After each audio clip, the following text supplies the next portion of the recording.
Hello po, Airman Guelba Poli.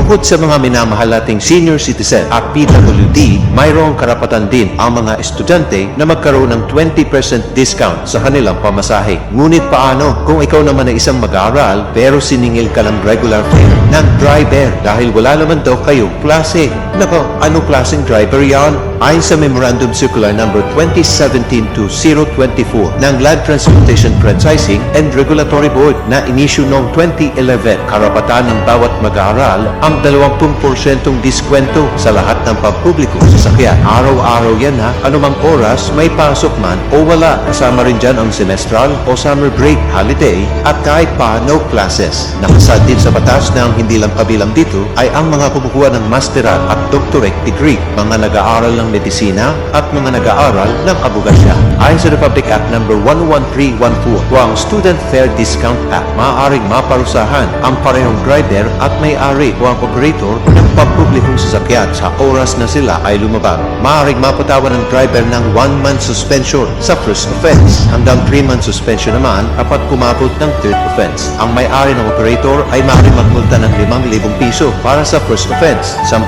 piso naman at 30 days impoundment ng sasakyan sa second offense at 15,000 piso ang multa at posibleng kanselasyon ng prangkisa naman para sa third offense. Kaya naman para sa mga mamang tsuper, kung ayaw niyong maperwisyo, magbigay kayo ng tamang diskwento. Baka masabihan ka na, naho, bawal ito. Ingat po palagi. God bless po.